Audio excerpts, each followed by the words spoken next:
Okay, everybody, welcome back to the Mindful Hunter podcast. I'm your host, as always, Jay Nickel. Extra special guest this week, Petra Hilleberg, the CEO of Hilleberg Tents, has joined us in the podcast, and we're going to have a good conversation. Hopefully, get in some background about Hilleberg, and then obviously get into some more technical components of the gear that they make, because I understand that's what most of you care about. So, as I mentioned before, thanks again, Petra. I really appreciate you taking the time. Absolutely. Thank you for having me. It was kind of beneficial because you guys just did the IG Q&A yesterday. So some of the things that I wanted to know were kind of covered on there. I'm like, oh, this works. And then I got some ideas from that as well that you kind of touched on, but I'm like, oh, that'll be interesting to kind of go deeper on. So I think you guys do a pretty good job of staying in touch with your audience. Yeah, I mean, we try. Thank you. The Q&As have been fun. We get a lot of questions. We did one on our tent maker channel yesterday, like you said, and then we did one on our hunting channel the other day. And we get a lot of questions. So I sit there all day long and answer. So I actually do all the answering. That's good to know, actually, because I was curious about that. You also could do a good job of always putting up links and swipe ups, which I think is, it takes a bit of effort to actually do that. So I know it's appreciated. Yeah, I mean, I think we did about 47 or so questions yesterday, and it took us from 8:30 a.m. to 4:30. So I have my team there, and they send me photos and links, and I put them up, and so it's fun. Awesome. You're not on Instagram yourself, though, are you? I am a little bit. Okay. A little bit secretly. Okay, fair enough. Fair enough. No, it's not secret at all. But it's I set up. I just set it up originally just to have a way to connect with some friends, but so I don't do a lot on there. But it's gotcha. It's PPP Hill is my Instagram. There we go. If it's cool with you, I'd like to dive into your background a little bit, because I'm kind of fascinated about the whole. I think part of what makes Hilleberg great is just the story of Hilleberg. It's not just this kind of corporate brand that was designed based around a particular strategy. It's something that evolved, at least to appearances, evolved very organically from kind of one man's vision, and then it kind of grew from there. And so if it's cool with you, I'd like to know, what was it like growing up as a Hilleberg? Like, did you know that it was a big deal? Was it even a big deal back then, or did that come later? What was that like? Well, I think it was very small when I was born, right? Okay. But it's always been a family business, and I think what's important is that my mom is absolute key to us being where we are right now. Okay. Because she figured out how to sew. So it basically started with my parents. I remember them still up on the attic in the house that we lived in, and my dad would draw something and my mom would sketch it and then make a product. So that's how it started. So I grew up in the outdoors and grew up with the business, and have always been like that. So in the beginning, it was it's very small. We've always been, I mean, to some extent, we're still a small family business, very conservative growth strategies, and but it was great. It was always, it's always been just the family kind of. And did they still have, like, was this something they did off the side of their desks, figure of speech, for a while before it actually became something they could dedicate themselves to full time? No, so it started, my dad was a forester, so he worked in the forest, and he was also, he was outdoors a lot. So in the beginning, he designed tents. So he didn't like any of the tents that were on the market, but he designed a few tents for another company called Caravan at the time, which, so his main focus was actually on forestry products the first 2 years. And then he was able to sell that and focus 100% on the company. So 1971, which is 50 years ago, which is what we're celebrating this year, there was still a little bit of forestry products in there. So the first tent under the Hilleberg brand was sold in 73. Okay. So, but it's pretty much full time from a very early stage. So when did you recognize your own passion for the outdoors as something that was more than just, because I can remember as a kid, I was like just tagging along, like whatever the family went and did, I would just go. But then there was a point in life when I decided that this was something that was important to me outside from what might have been important to my family. Can you remember when that kind of developed for you?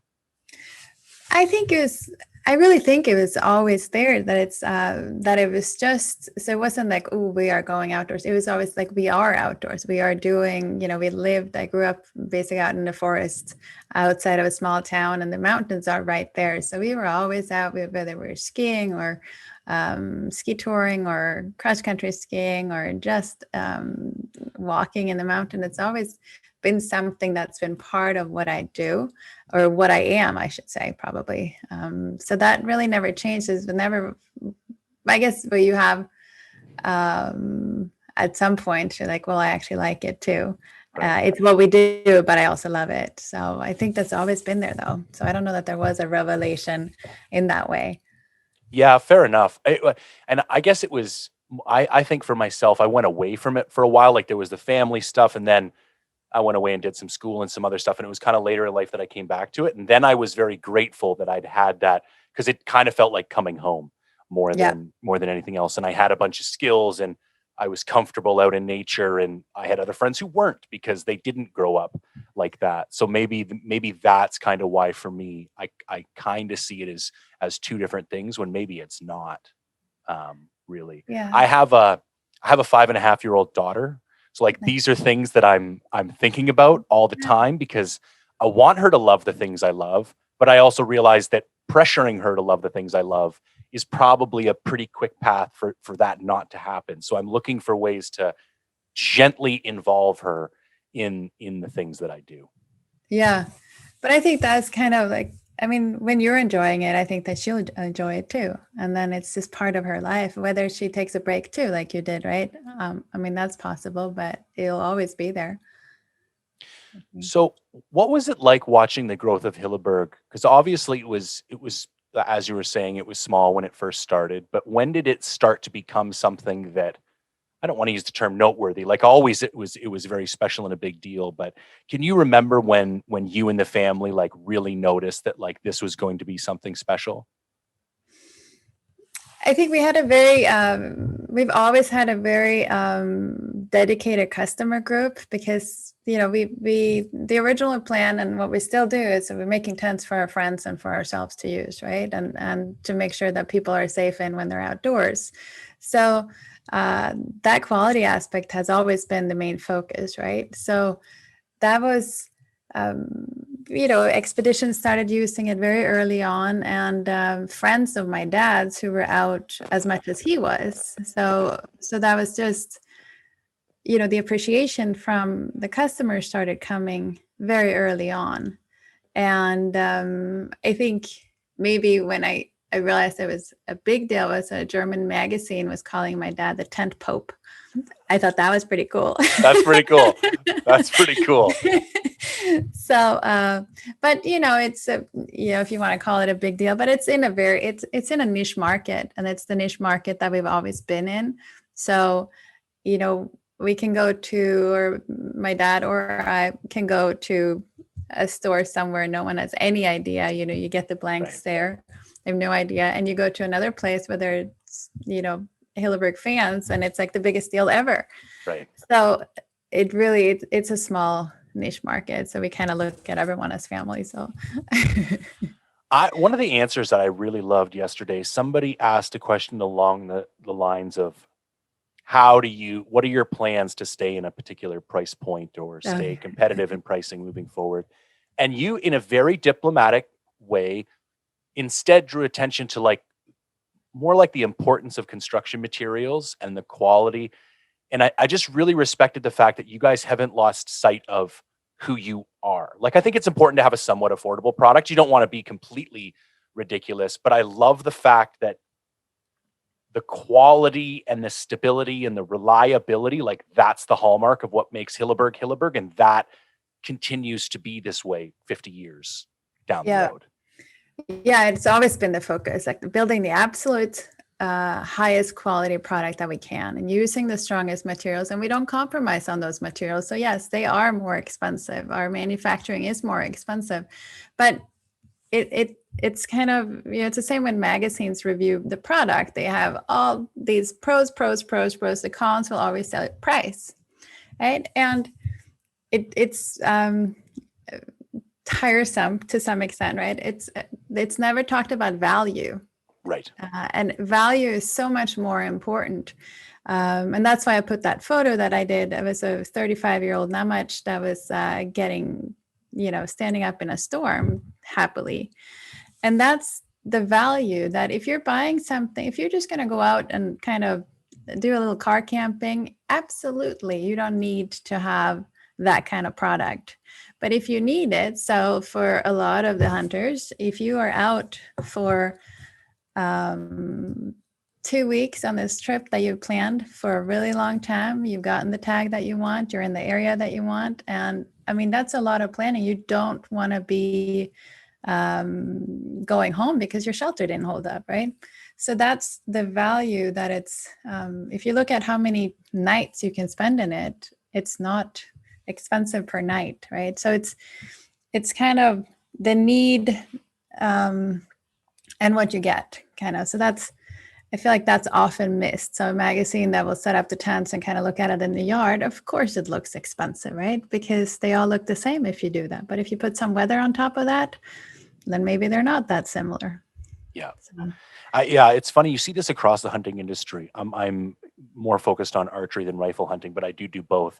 And I buy particularly expensive arrows, and I've heard some people comment on that, or even the price of bullets. And it's like, for the amount of time and effort and preparation that goes in hunting, you're talking about something that you're going to use like one or two of that may make or break the entire success out of everything you do. And that's where you're going to save like a couple of bucks. I feel the same way. Like there's certain pieces of gear that just should not be compromised. I think value retention is another thing people don't talk about enough. Like you could get a Hilleberg, you could run it hard for 5 years. And if you go put like, put that up on the used market, you'd be surprised at how much of the original purchase value, well, especially these days, because with production the way it is, it's kind of difficult to get a hold of one. But even without that, I mean, I think that's another part of the equation, the value equation that people need to pay attention to, is that lifetime value of the product. Exactly. But we always say, like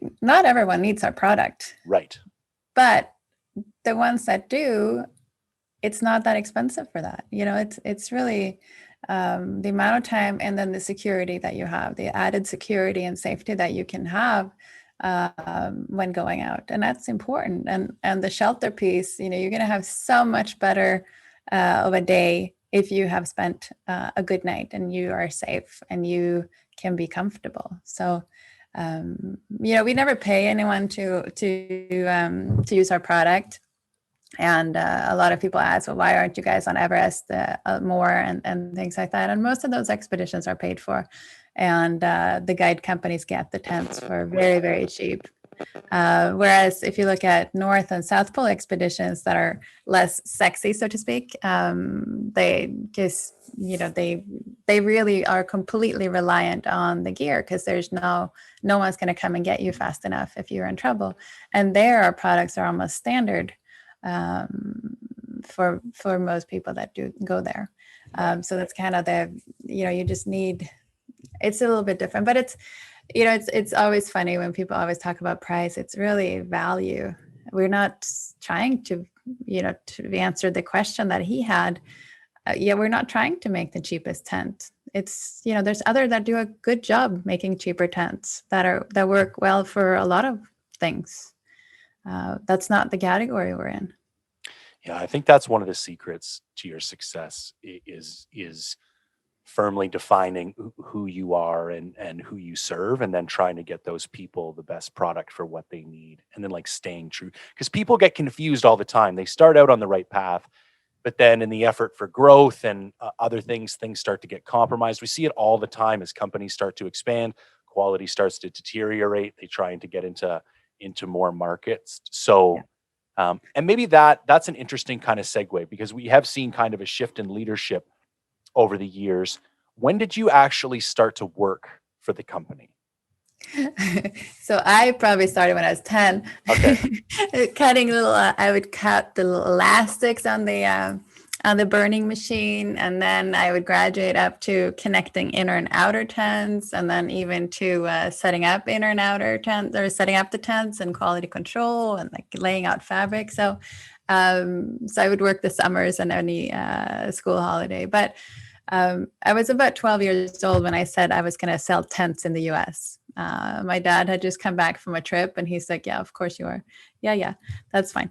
But then I ended up going to college here and then started the business here. So is that what, did you decide to come to college first over here, or was that? Yeah, I was going to okay. sell. Well, it kind of happened. There was a US school or a Swedish school that had a linkage program with a community college outside of Seattle. But yeah, so I ended up going to this community college and got Swedish credit for it. So that's why I ended up in this area outside of Seattle. And then I went to Seattle University and then started the business at the same time as I was graduating. Okay. And that was in 2000 then. I started. So you've been selling tents in the States for over 20 years now. I know, crazy. Wow. So what was that like? Like, how does somebody come over here and like you would have had to build relationships? You would have had to like what was that like? Because that seems like a really big leap to me. Yes. So it was kind of crazy in the beginning. So I did my kind of the senior project I did as a business plan on starting Hilleberg, but because it was 2000 before the high-tech bubble burst, we just had to add a lot of zeros to every budget paper that we did right to make it look more attractive. But and then it was kind of funny because I decided to put an ad in an August issue of a magazine, just basically saying, oh, order a catalog. And then all of a sudden in April of that same year, I discovered that in the US, an August issue is combined with July and August, but it actually comes out in June, not in August like it would in Europe. Okay. Which I did not know. So all of a sudden in April, I realized that ad is coming out in June.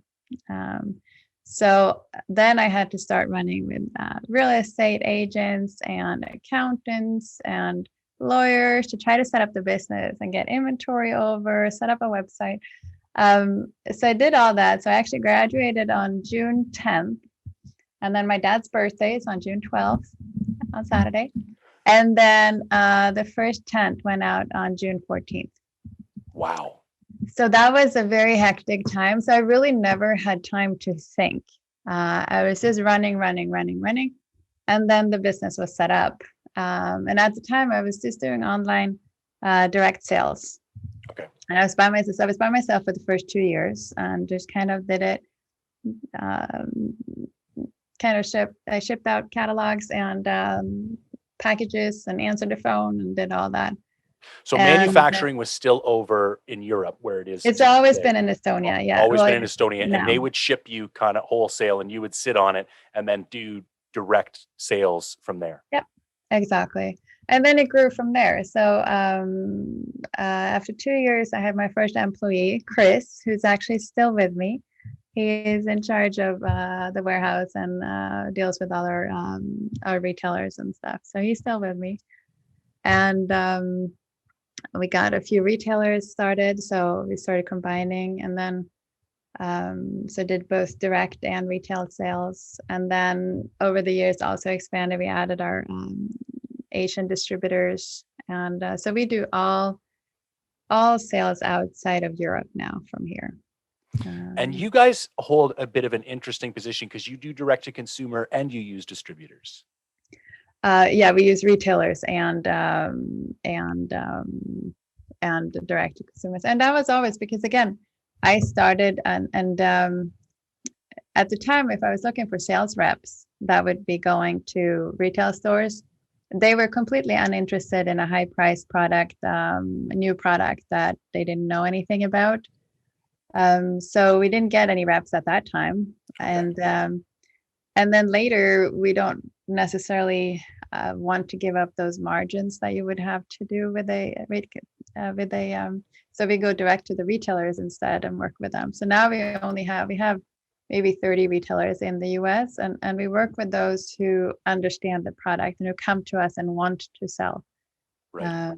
So we and then combine that with the online sales. And it's not, we don't try to compete, we always emphasize our retailers. So that's kind of how it grew. Yeah, I've even seen, because I recently had to get a Nyack. I'm going on a sheep hunt and decided that was the tent that I wanted for this particular purpose. And I even noticed you guys prioritized some of your retailers over your own direct sales, which was interesting to see, because financially not the smartest choice, but if you're talking about supporting a group of individuals who support you, I think that probably is the smartest choice over the long term, because allowing them to have product and satisfy the needs of their customers is kind of beneficial to both of you. Yeah, I mean, there are partners, but because we have fairly few, there are lots of areas in the country where we don't have them. Right. So that's kind of how we work it, and it works out well. We work with those who understand our philosophy on how we do it. And then we have distributors in Asian countries where the language is a barrier, obviously. Right. But in Australia, we sell direct to a few retail stores as well. So this is probably what I got the most questions about, and because I'm Canadian based, I have to ask it. Are there any plans for, because it's pretty rough these days with shipping and whatnot, are there any plans for Canadian distribution? So we would love to do that. But there's a flame retardancy standard in Canada, so we can actually not sell there. That's really? The only reason. Yes, Canada is the only place in the world that has this standard. And it's so it's not like our tents will go up in flame, but it's a standard that was made for big circus and canvas tents. Okay. That is implemented in Canada. That was funny. I was just talking to the guys from Wilderness Athlete a couple weeks ago, which is a great backcountry supplement company. Yeah. And we also have the strictest like supplement and drug laws in the world. And they're like, listen, we'd love to come sell in your country, but there's just no way. They'd have to reformulate products, and it's just not financially viable. Yeah. Whatsoever. It's funny because adding flame retardants to a product. So if we were to use flame retardant or fabrics that meet that standard, so on our Carolina 1800s, our black label fabric has a tear strength of 18 kilos. If we were to add a flame retardant agents or use fabrics that meet that, it would go down to 1.5 kilos. Did you say 18 to 1.5? Yes. There are some that are, yes, there's some that are a little bit higher now. That's a blend, but it's just, there are no fabrics that meet that standard that we are willing to put our name on. Okay. So that totally makes sense. And then also the chemicals are very harmful. Right. And, it's, so the flame retardant chemicals that you put on are very harmful. And it's not like you washing your tent where those it's just harmful. So that's one of the problems that Canada is having, is that we want to have environmental or friendly products, but we also want FR, and that combination does not work. Okay. Because it's a very harmful chemical that you put on. Right. And we just don't do it. We don't want that for our seamstresses. We don't want weak fabrics for our tents. So yeah, definitely not. I'll continue to pay for shipping to get the unadulterated versions. Yeah, that's actually, I think that's going to help a lot of people out, because at least sometimes you just wonder why, because sometimes it's just a matter of the market's just not big enough. Like, and I get it for most. Canada would be a great market for us. Yeah. And there actually are some companies now. I think there are a few companies that have said, okay, that's a stupid rule. We're not putting FR on our product. We're going to sell there anyways. So it's starting to change a little bit that way, but that's technically not allowed right now. So we're not doing it that right. Okay. Good to know. Okay, so let's segue back into a little bit to the path at Hilleberg. So you come over to the States, you go to school, you fire up Hilleberg US. How does your transition into leadership occur? Like, what's that path look like for you? Well, so technically, I started the business. I started running it here. So Okay. I was the president of the company here, even though I was a one woman show for a while. I was also part of the board. The board is just the four of us in the family right now. We have had different board configurations, but it's just mom and dad and my brother and I. But so ran the US office, and then about, so maybe 5 years ago now, maybe 6 years, I took over as CEO from my dad. Okay. So as CEO, I have the responsible for the Hilleberg Group, which is our US office and our office in Sweden, and then also our factory in Estonia. And then 3 years ago, I took over as president of the office in Sweden as well. Okay. So I directly run both the US and the Swedish office, and then the Estonian through the CEO. In Sweden, I have a operations manager, and so that runs kind of the daily staffing and things like that. But so yeah, I spend a lot of mornings on Zoom, Yeah. early mornings on Zoom with Sweden and Estonia. So this is very interesting because not only is it a growing company, it's a company that has a footprint in several different countries. So what's your particular approach to leadership? Because that kind of distributed model, I'm imagining, presents some challenges. Yeah, so one of the main goals that I had when I took over as CEO is that we would see each other as one unit a lot more, because it was a little bit of us and them, and looking at the Swedish and US office especially. So now it's very well defined who does what, because I think that's very important. So in Sweden at the office there, we do sales in Europe, and then we also do material and product development. So that's the focus at the Swedish office. Estonia obviously is manufacturing. And then here in the US office, we do sales outside of Europe, and then we have all the marketing here. So we have a full marketing team. We do our catalog, website, social, all of that here. So that's kind of the divisions. And now we really are more one company, and we see each other that way as well. And that was really important to me, that we all kind of have the same way that we're talking about what we're doing, and that we're all working together towards that goal. And that's been really good. Yeah, absolutely. And I think that presents some of the biggest challenges in business is a shared culture and a shared vision, especially like you're not talking about an Atlanta office and a Seattle office. It's Right. like you're like Sweden, Estonia, Yeah. US. Like these are people of drastically different, cultural backgrounds, different ways of communicating, all that kind of stuff. So Yeah. um, that's really impressive to be able to do that and to have that kind of sense of cohesion.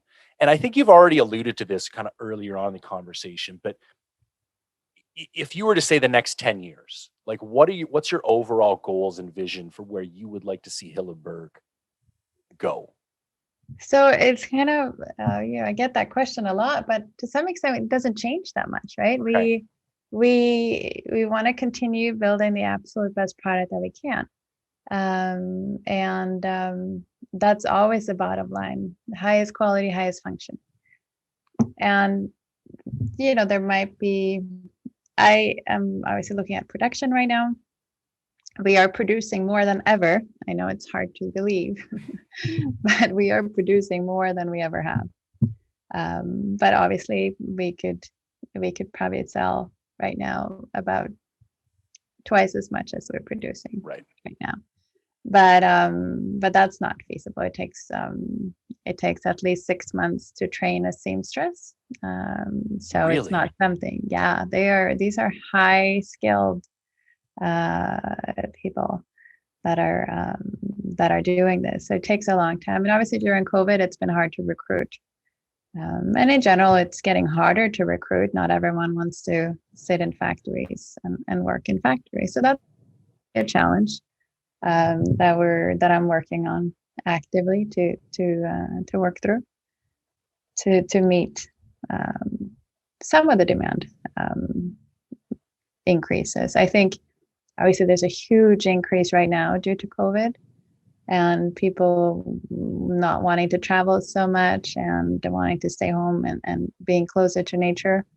But I do think that trend is going to continue. I agree. And also, I also think that the outdoor pyramid, if we say, has expanded. So I think that there's going to be some people that maybe are buying tents that are kind of in the middle category now is going to move up the ladder a little bit in quality and value. I think that's a really wise insight because I can speak firsthand to watching that happen in the hunting community. Yeah. Like guys who were doing truck camping 5 years ago are doing backpack muley hunts now. Yeah. And they were fine with the, Canadian Tire special dome tent, 5-10 years ago. That's a very Canadian reference, Canadian Tire. But anyways, it's like a big outdoor kind of department store, automotive place.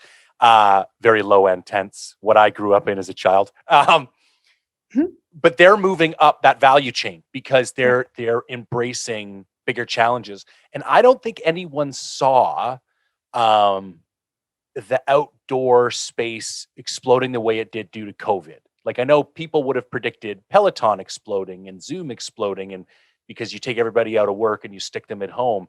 But I was kind of surprised at how quickly people, and maybe I shouldn't have been surprised because maybe it does make sense, but I was surprised by how quickly everybody, like, okay, if we can't all go get together in all these inside places, the only thing left to do, like my little backpack trail where I do my hour-and-a-half backpack cardio 2 times a week, 3 years ago, dead.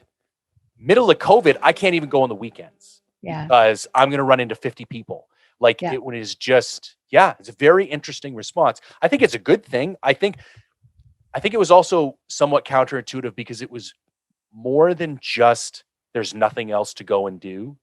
It was society is the way it is right now isn't giving us what we need. And I think people realized there's better answers in other places. Yeah, I think absolutely. The whole connecting with nature was huge, but also when people can't travel and you can't go to the gym, you have to find your new places to do that. And I think so I'm the honorary consul for Sweden, and we have this term friluftsliv in the Nordic countries, which can basically just outdoor life. And that's been trending a lot in the US as well. So just that whole concept of the outdoors as being part of your life, which it has been in the Nordic countries for forever, really, or for a very long time, that it's a natural thing that you do, and it doesn't have to have anything to do with performance. It's quite the opposite. It's not performance based, and that idea of connecting with nature that way has kind of seen quite the uptick here now. Yeah, and I think we almost take it because I know we're both in the Pacific Northwest. I'm in Vancouver, Canada, and we are very outdoor centric populations. Like you can't walk around downtown without, our REI is MEC, and like that's what half the people wear. It's either that or Lululemon. And the population here is very, but then when you go in the interior, at least a few years ago, like you go inland a couple 100 miles and it's not like that. But I think those are the populations now that are being more heavily affected by this, and we're seeing a greater appreciation for the out of doors. Yeah, for sure. Because it's across the outdoor industry that sales are just incredible. So you look at hiking shoes and bikes, right? Bikes are hugely sold out. Yeah, it's a pretty crazy time. So this is an interesting segue. How did Hilleberg become pro hunting? Is that just a very because it's a bit of a bold thing to do these days, but I suppose maybe 10, 20, 30 years ago it wasn't. But when did you guys aren't just passively supportive. You are actively supporting the hunting community company. And that's what I find particularly interesting. Yeah. So the philosophy has always been that we support a good night's sleep. Like we want people to be safe outdoors, right? And therefore, I think legal and ethical hunting is part of that. It was something that we had to, clearly discuss, especially with the social media accounts. So adding the Hilleberg hunting Facebook page and Instagram page, not because we had problems with it. It was more, we know some of our customer groups, especially in maybe Germany, we thought we're going to have more issues with it. But we decided that this is, we believe that, again, we support legal and ethical hunting, and we want to show that, and we want to be part of that market. And it really kind of started. It's funny because I didn't really know that was going to happen, because in Sweden, hunting traditionally is much more, you go out and you moose hunt, and you go out, you sit, you go with your dogs and you sit and you come back home at night. So pretty much most hunting, at least traditionally, you don't necessarily stay out in tents. There's some bird hunting that you do, but most of the hunting. So that was never a category that we had focus on in Europe. Not because we didn't want to, but because they just, the hunters in Scandinavia mostly did not use tents in that way. So then it was actually Brian Martin who started using them. We were working with he started using them, and then started writing for the Hunt and Fool. And then we started selling in Barney's up in Anchorage, and it's kind of how that happened. And that's kind of, it's just been on that way. So it was not like, oh, we need to go after the hunter. It was kind of the hunters that came to us a little bit in the beginning. Yeah. I do think they're the prime customer, because like you say, the importance and the amount of investment, both time, energy, and money that we put into some of these hunts. And also the variety of products is very interesting. Maybe that's the next kind of natural line of questioning. So can you describe the different lines and what the features of each of the lines are, like the colors? Yeah, so the labels. So we have, I don't even know, about 34 different tents, different models, and we didn't have the label categorization, and it was hard for people to understand what the differences were. So that's why we some years ago decided on the label system. It took a long time, because originally we were going back and forth what we were going to call the categories. Is it expedition? Is it trekking? Right. Like that. But we wanted it to be a neutral color that didn't say anything about what you're doing with the tent. So we have the black label, the red label, yellow label, and then blue label is kind of the specialist. They're group tents. Okay. They're really black, red, and yellow. And black label are sort of our flagship tent. They have our Carolina 1800 fabrics, so the strongest fabrics. So they are technically the strongest. They're also the easiest to use. Not that any of them are difficult to use, but easiest to use because they all have, the poles are all the same lengths. And you have larger vents high up, all the poles, again, the poles are the same length. So you have the most features in the black label category. So someone might call that an expedition category, but it's also, if someone comes to me and says, I'm going to go to the North Pole, I'm going to say, okay, get a Caron. But if a family comes to me and says, we want the most comfortable tent, we're just starting out and we want a safe, nice tent that is easy to use for our family, I will recommend them the same Caron. Right. So that's kind of why we use that. So the black label is there. And then you go down to the red label are in our Carolina 1200 fabrics, a little bit lighter fabric, a little bit lighter poles. And there you might see that there's some poles that are not the same length. So it might be a slanted back end a little bit higher here and a little lower there. And that's to save weight. So you have still a very strong all season tent, but it's a little bit lighter than the black label. And then we have the yellow label category, which are for the snow-free times of the year. So again, lighter material, still the same poles as the red label, because we tried lighter poles and it's not worth the loss of strength compared to the weight you save is not worth it. Okay. So again, we could make all the tents lighter, but then they don't meet our performance categories or performance criteria. So the yellow label have more mesh panels and fewer features. So if you look at, it's important to know that we only compare our tents within our line. So when we say that the red label is a little bit not as strong as the black label, it's still, the fabric is still 7 times stronger than most other tents on the market. But so we only compare it within our own line. Same with the yellow label, they're still very strong. But for some people might say, okay, well, that one is not for winter, so that's the entry level tent. But to some extent, because it has less features, so it doesn't have the large vents that the others do, and it doesn't have, so it's not as comfortable, not as easy to handle. So it's not necessarily, it's technically more advanced tent in that way because it has fewer features. It's not as comfortable in that way. And then the black and red label, like I said, are all season.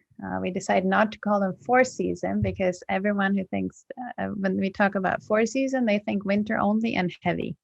Right. So that's what we talk about all season because they work all year round.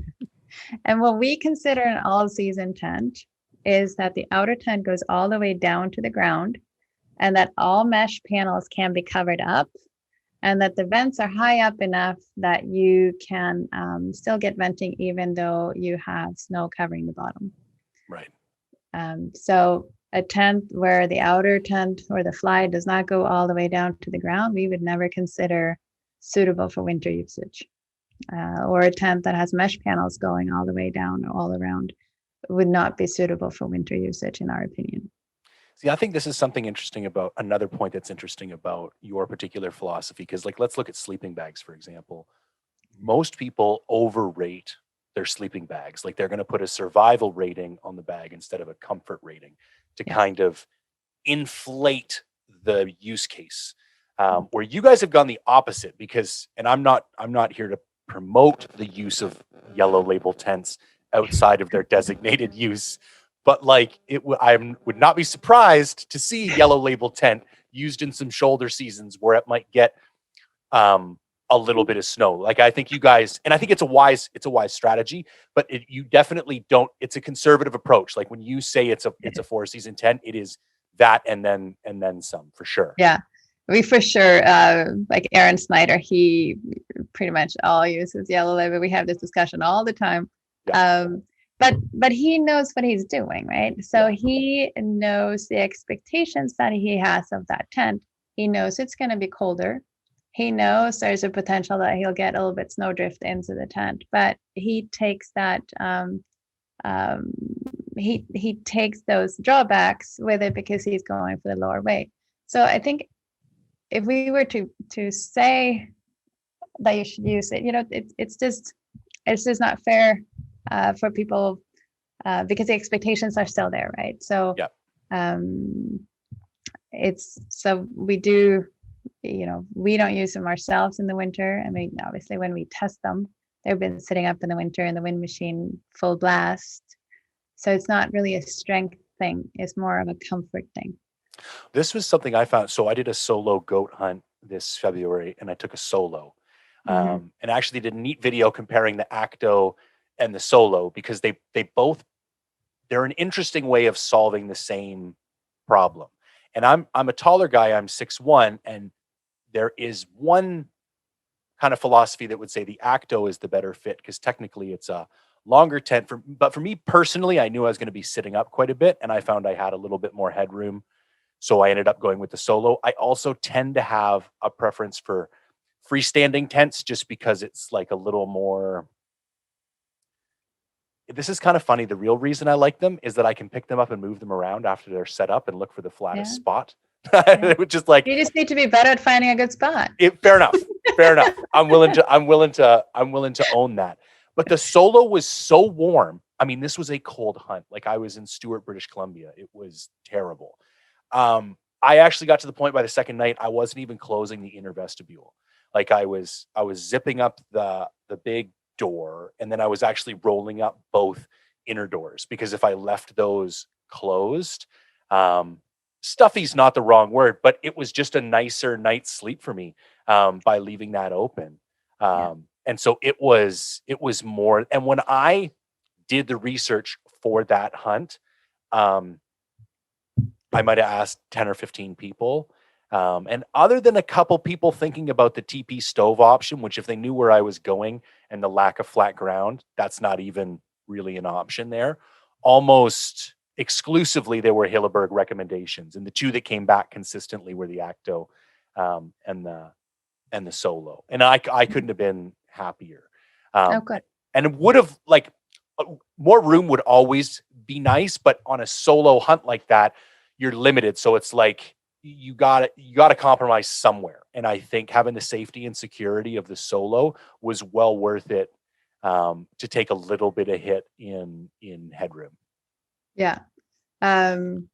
It's I mean, both of them are. The Acto is probably our still one of our most popular model. And it was fun, because when Mom and Dad made it in 95, or they worked on it for years, it was the tent that, because there was not a one-person tent on the market at the time. Okay.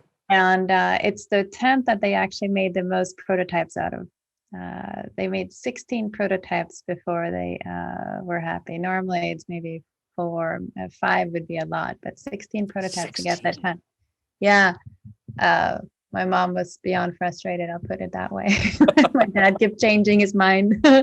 But it's and now, you see a lot of tents that look very similar to it on the market, but it's just a good tent, and it's just stands the test of time, really.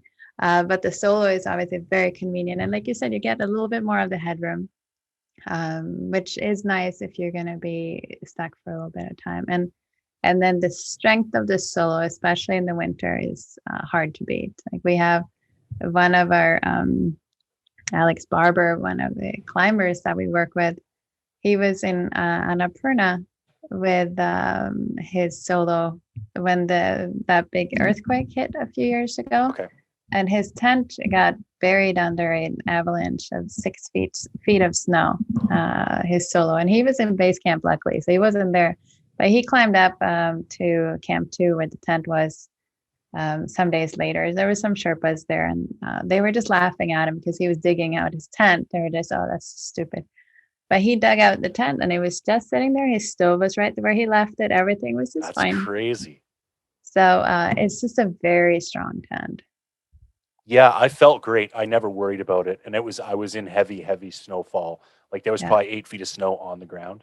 Like, it was the kind of thing when you take your snowshoes off, you're like done to your hips. Like, you just fell into. So it would, getting 12 to 18 inches overnight would be like a regular occurrence up there. That was another reason that I went with the Solo.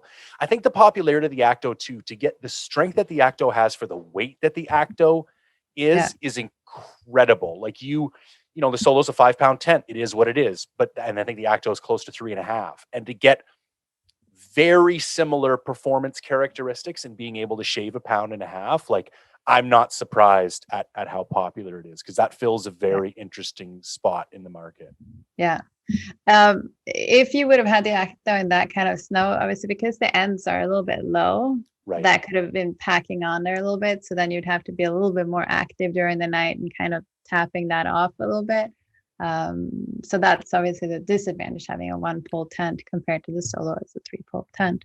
Right. But yeah, it's both good little tents. So I was thinking an interesting exercise would be to throw out a couple of hypothetical trips and then discuss, like, what a good tent would be for something like that. Yeah. Okay. So trip number 1, My wife, my young daughter, it's a 3-day trip, middle of summer, and it's like half scouting, half fishing. So pretty mild, but it's a hike in. So we will be in backpacks. Mm-hmm. So 3 people, 3 days, summer. How far are you hiking? Daughter's young, so let's say like a mile and a half. Okay. So then you also want a little extra comfort in case it starts raining. You want to make sure your ladies are happy. I grew up in a Caron, 3-person, basically did everything in a Caron. I would probably, for a trip like that, I'd probably do a Chitum 3. Okay. Yes, it's not freestanding, but you always get the best weight to space ratio in a tunnel tent.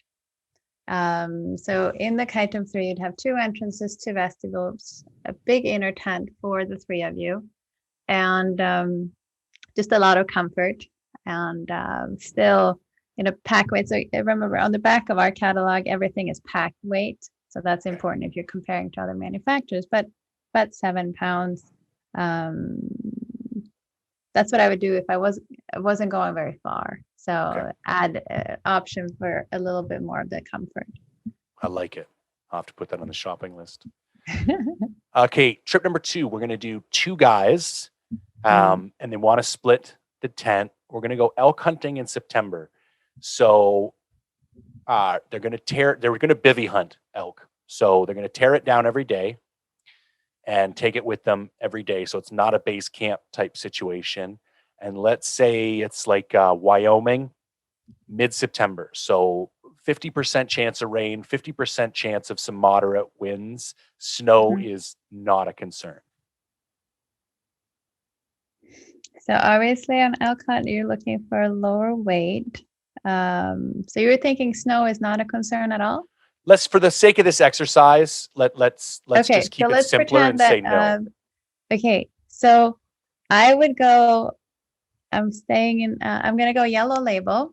Okay. I'm going to go almost the same, but I'm going to go with the Hillebergs. I'm going to go Hillebergs 2, our new model, because the 2, so it's very light. It's 5 pounds, 5 ounces pack weight, really roomy. So you still have the 2 entrances, 2 vestibules. So the 2 guys can then sleep opposite. So you have 1 vestibule each. So you don't have to fight over how to organize your gear. So each one can organize your own vestibule space, and you can sleep opposite. That's right, and really nice and light.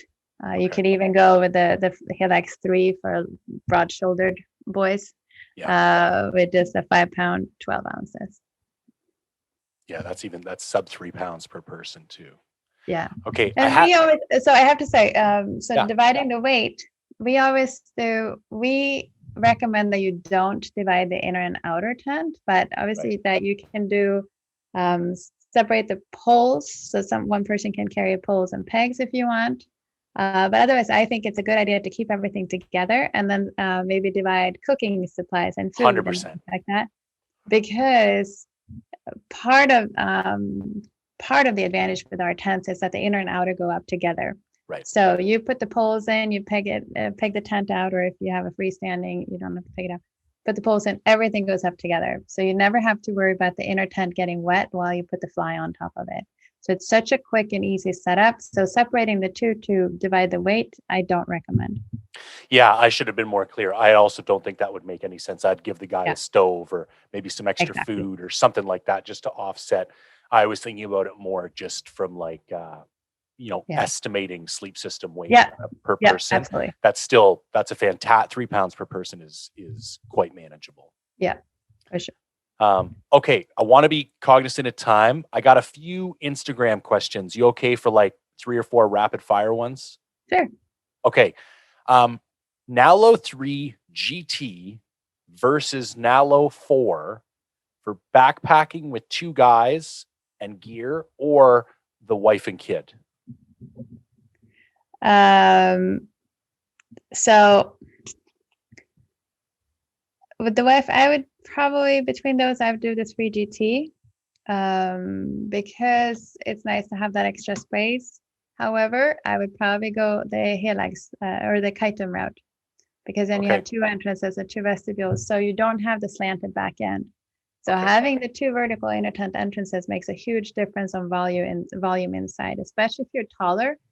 You'll never risk touching the back end of the tent like you do in an Nala or in a Namaj. So I would go between those options. I'd go Nala 3 GT, or I'd go a Kaitum 3. Okay. Okay. Thoughts / ideas on something to act as a lightweight annex or like a mini gear shed for the Acto. Tarp 5. Okay. Yeah, the Tarp 5. If you put that over an Acto, then you have a really nice little, and then you could also, like if you wanted to spike out or you want to sit somewhere for glassing or anything like that, where you're sitting away from your tent, you can use that. You should take that with you, and you have that as a little emergency in your either emergency or just as to make a little shelter, like a little hideaway. This is the exact, so I'm actually looking at picking up a Tarp 10. So we're going on a 3-man sheep hunt. They're doubling up. Now I forget what they're doubling up in. It might be a Nalo 2 GT, and I'll be in my Nyack, but we're looking for a tarp that if weather was bad, we could kind of string it between the two tents and have a bit of a common area, but then also we could take it out glassing for us, or if we got something late at night and just needed to spike camp and get some coverage, it's kind of this like multi-purpose solution. That's perfect. We've done that. Like if there's two of us and we take 2 solo tents and put the tarp tent to put the tents and then put the tarp tent in the middle or between the two, so you have a common area away from the rain. And so that's super nice. So that's a good idea. So this next one comes with a very interesting story. So the question is, what are repair times like right now at Hilleberg? And I will add that this gentleman shot through his tent while a grizzly was coming into camp. So there's a poll about this, which is like, okay, it needs to be repaired for sure. So right now so normally it's about 2 weeks, but right now it's closer to 4. We've had quite a few, but it should not be longer than that. And if he sends it in and kind of puts sort of a timeline on there, but it's obviously if he has a hard deadline, it's best to check it first. Okay. Now this might be like picking a favorite child, which is an unfair thing to do, but do you have a favorite tent? I don't. Or at least you're not going to admit to one. It would be like picking a favorite, but also I have the luxury that I don't have to pick, right? Because it depends on what I'm doing. I'm going on a little backpack here in a couple of weeks. I'll probably, if I go by myself, I'll take a Nyack right now in the summer. I love the Nyack for solo. I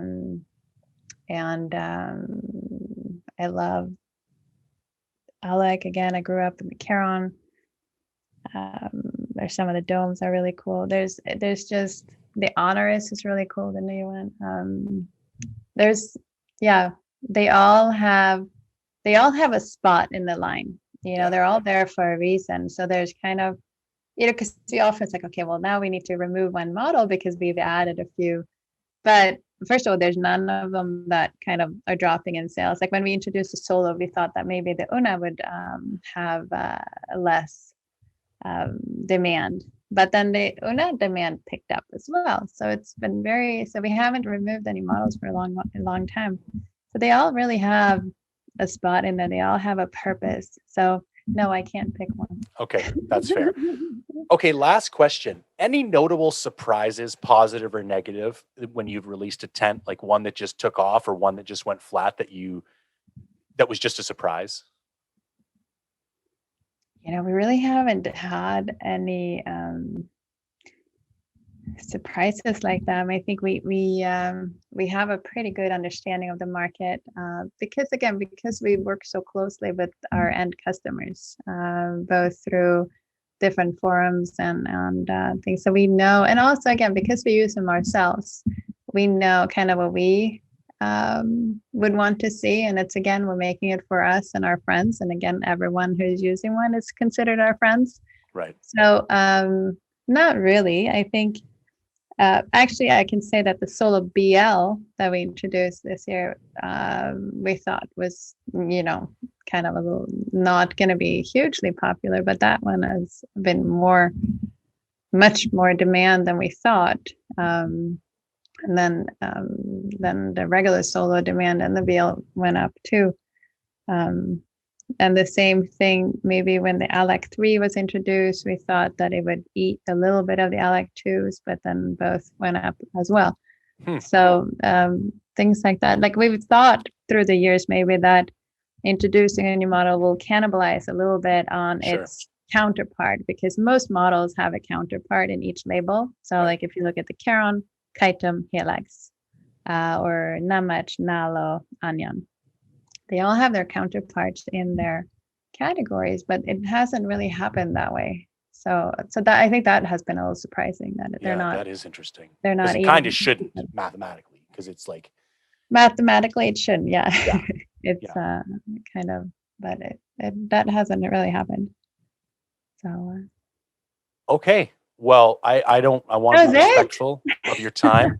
I really appreciate it. That was super, super informative and educational. I think people are really gonna get a lot out of that. So thanks again, Petra. That was really enjoyable. No, thank you for having me. I really enjoyed it.